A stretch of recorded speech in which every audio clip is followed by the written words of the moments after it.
They lied about mulch, the secret layer that grows soil 5 times faster than compost. If you've been gardening for a while, you've probably heard it 1,000 times. Mulch is the key to healthy soil. Everyone says it. Cover your soil with wood chips, straw, or leaves, and you'll build fertility over time. But what if I told you there's a forgotten layer that works even faster? One that turns dead, tired soil into a living sponge of nutrients. Today, we're uncovering the truth about mulch and revealing a layer that feeds your soil faster than compost ever could. This method doesn't just cover your soil, it transforms it from the inside out. Welcome back to Soil Power, where we dig deep, literally, into the secrets of living soil. The mulch myth. Why, it's only half the story. Mulch absolutely has its place. It protects soil from erosion, keeps roots cool, and conserves moisture. But here's the catch: mulch alone doesn't feed your soil quickly. Why? Well, because most mulch materials, like wood chips, bark, and straw, are high in carbon and low in nitrogen. That means microbes have to borrow nitrogen from the soil to break them down, which temporarily locks away the nutrients your plants actually need. So, while mulch protects, it doesn't immediately nourish. It's kind of like putting a blanket on your soil. Cozy, sure, but your plants are still hungry underneath. That's where the forgotten layer comes in, a thin living layer that really supercharges the soil food cycle below the mulch and, honestly, speeds up the entire decomposition process. Experienced gardeners call it many things: the microbial layer, active layer, or even living mulch base. I like to call it the feed layer because that's exactly what it does. It feeds your soil life right now, not months later. The feed layer is a thin layer of high nitrogen, fast-decaying organic matter that sits right under your mulch and above your soil. Think of it as the buffet table for earthworms, fungi, and microbes. It gives them instant energy so they can multiply, digest your mulch faster, and unlock nutrients for your plants. Without it, your mulch just sits there, looking good but doing little. With it, the soil becomes alive within weeks. So, what to use in your feed layer? Here's where things get exciting. You don't need expensive inputs. You can make your feed layer using what's already around you. The key is variety and freshness, folks. Alright, here are materials that work beautifully for the feed layer. You can mix and match for the best results. First up, fresh grass clippings. They're high in nitrogen and moisture, and microbes absolutely love it. Then we have kitchen scraps like fruit and veggie peels, coffee grounds, and crushed eggshells. Green leaves or weeds are also great, as soft, fresh plant matter breaks down fast. Manure, whether aged or composted, adds instant fertility and beneficial microbes. Comfrey or nettle leaves are nature's mineral accumulators, loaded with trace elements. And for an extra microbial kick, you can use diluted molasses or compost tea. Now, an important note to keep in mind: avoid thick, wet layers that suffocate the soil. A 1 to 2 centimeter layer is perfect. The idea is to feed the decomposers, not drown them. Alright folks, let's dive into how to build the perfect soil power sandwich. Here's the magic formula I use in my own garden, and honestly, it's transformed clay, sand, and even compacted soil into dark, friable earth within just 1 season. It's really something special. Now, let's move on to step 1. Clear and loosen the soil surface. You don't need to till, just rake off debris and gently loosen the top inch of soil with a garden fork.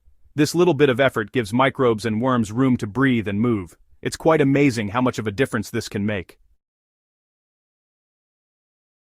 On to step 2, add the feed layer. Spread your nitrogen-rich material evenly. If you're using kitchen scraps, make sure to chop them up small. If it's grass clippings, mix them with dry leaves to balance moisture. You want a thin, even spread, not a thick mat. Trust me, this is key to getting that soil just right.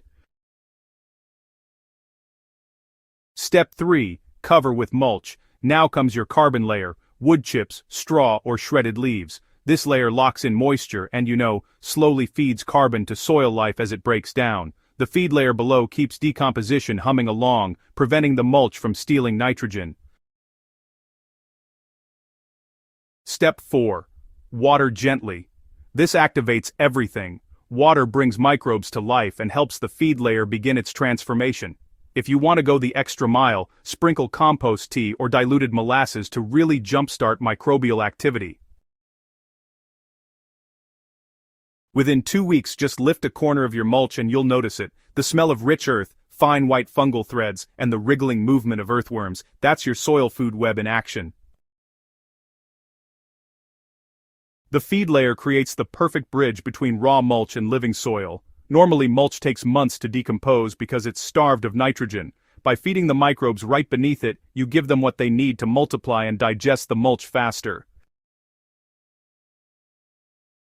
This accelerates nutrient cycling, humus formation, and microbial balance. In short, you're not just adding organic matter, you're activating it. It's the same principle as composting, only you're doing it directly in your garden beds. Nature composts from the top down, not in bins. You're simply mimicking that natural process. When I first tested this method on a compacted patch behind my greenhouse, the soil was gray and lifeless. I added a thin feed layer of chopped comfrey, coffee grounds, and a sprinkle of composted manure, then covered it with wood chips. 3 weeks later, the transformation was honestly shocking. Earthworms had tunneled up to feed, the mulch had shrunk by nearly half, and the soil smelled just like a forest floor. By the second month, my test plants, kale and beans, outperformed those in my compost-amended beds. The leaves were darker, and the roots were stronger. That's when I knew this forgotten layer was the missing link. Soil life thrives on balance, the dance between carbon and nitrogen. Compost tries to balance it before application, but the feed layer method, well, it balances it in place. The microbes closest to the feed layer get instant food and reproduce rapidly. As they consume the fresh material, their byproducts, enzymes, organic acids, humus, break down the mulch above and feed the soil below. Here's an added perk. This method suppresses weeds naturally. The feed layer attracts dense microbial growth, and the mulch on top blocks sunlight. Together they create a moist, dark environment where weed seeds struggle to sprout. Plus, because you're constantly feeding soil life, your soil structure improves. That means better water infiltration, less runoff, and stronger roots that resist drought. It's not just about fertility, it's about resilience. You're building soil that takes care of itself. How often should you refresh the layer?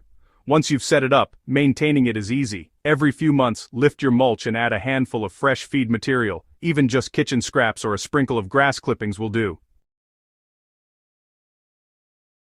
Think of it like topping up a living battery. The more consistently you feed it, the more alive your soil stays. Over time, you'll notice you need less fertilizer and fewer interventions. Your garden starts to self-regulate. That's the power of a living soil system. So, they weren't entirely wrong about mulch. It is powerful,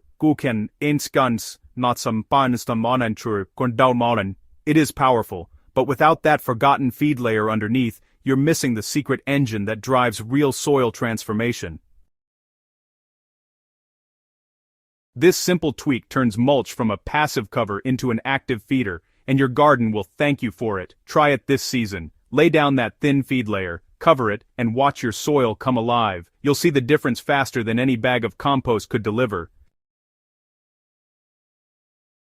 If you found this guide helpful, don't forget to subscribe to Soil Power on YouTube for more real-world, hands-on soil wisdom. Share this article with a gardener friend who's still struggling with dead, compacted soil. Let's bring life back to the ground, one forgotten layer at a time. Together, we grow soil power.